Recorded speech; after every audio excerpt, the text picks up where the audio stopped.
સ્થાનિક સ્વરાજ્યની ચૂંટણીના જે પરિણામો આવ્યા ત્યારબાદ પાર્ટીઓના આંતરિક ડખા છે પણ સામે આવ્યા।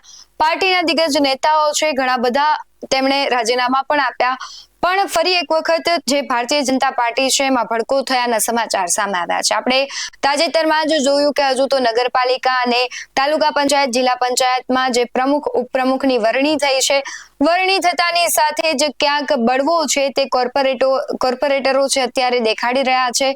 તેવી જ રીતના પ્રાંતિજ નગરપાલિકા અત્યારે ચર્ચાનું શા માટે કેન્દ્ર બની છે। એક સાથે 15 કોર્પોરેટરો છે તેમણે શું કામ રાજીનામા આપ્યા છે તેના વિશે જ વાત કરવી છે। નમસ્કાર, ગુજરાત BS9 ન્યૂઝમાં આપની સાથે હું છું ભગવતી વિશાવડિયા। પ્રાંતિજ નગરપાલિકામાં એટલે કે ભારતીય જનતા પાર્ટી ત્યાં સત્તાધારી પક્ષ છે, ત્યાં તેમનું શાસન છે, ત્યાં મોટો ભડકો જોવા મળી રહ્યો છે।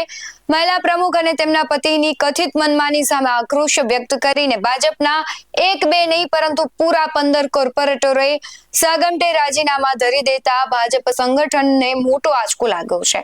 ઉપપ્રમુખ સહિત 15 સભ્યોના સહીઓવાળો સામૂહિક રાજીનામાનો પત્ર છે હાલ સોશિયલ મીડિયામાં વાયરલ થઈ રહ્યો છે। ત્યારથી જ પ્રાંતિજથી લઈને કમલમ સુધી ગરમાવો આવી ગયો છે।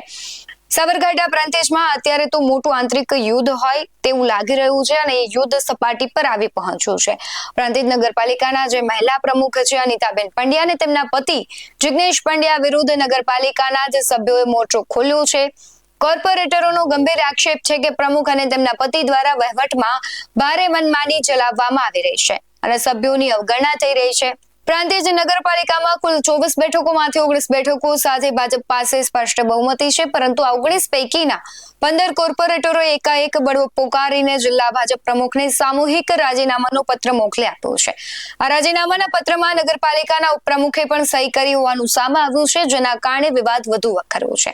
અમારા સૂત્રો જે પ્રમાણે અમને માહિતી આપી રહ્યા છે, જણાવી રહ્યા છે તે મુજબ જો વાત કરીએ તો પ્રાંતિજ નગરપાલિકામાં પ્રમુખ પદની જ્યારે વરણી થઈ રહી હતી ત્યારથી જ સભ્યો વચ્ચે ક્યાંક આંતરિક ખેંચતાણ અને અસંતોષનો માહોલ જોવા મળી રહ્યો હતો। જ્યારે રાજીનામાના સ્વરૂપે અત્યારે બહાર આવ્યો હોય તેવી ચર્ચા થઈ રહી છે ને એક સાથે જ્યારે 15 સભ્યો વિરુદ્ધના સૂરમાં ઉતરી આવતા હોય ત્યારે જે ભાજપનું મોવડી મંડળ છે ને સ્થાનિક સંગઠન છે તે સ્વાભાવિક છે કે તે સ્તબ્ધ થઈ અને તેમને ક્યાંક વિચાર વિમર્શ અને જે કહેવાય છે કે અત્યારે ડેમેજ કંટ્રોલ કરવો પડે તેવી પરિસ્થિતિનું નિર્માણ થયું હોય તે સમજી શકાય। એક સાથે જ જ્યારે આટલા બધા કોર્પોરેટરો વિરુદ્ધ પાછળ કયા નેતાનો દોરી સંચાર છે તે પણ એક મહત્વનો સવાલ છે ને આખી સ્ક્રિપ્ટ કોણે લખી છે તે અંગેની વિગતો એકઠી કરવા અત્યારે સંગઠને ચક્રો ગતિમાન પણ કરી દીધા છે।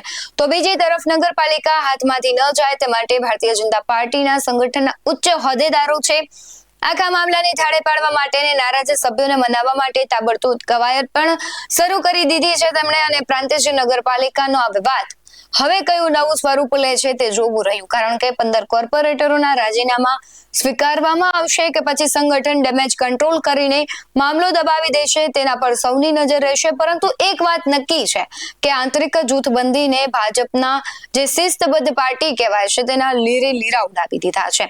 ન માત્ર પ્રાંતિજ, આની પહેલા આપણે જોયું અમરેલીમાં, સુરતમાં, રાજકોટમાં ઘણા બધા એવા વિસ્તારો છે કે જ્યાં ભારતીય જનતા પાર્ટીના આંતરિક ડખા છે ખુલીને સામે આવ્યા હતા અને તેનું સંગઠનને ખૂબ મોટું નુકસાન થયું હતું।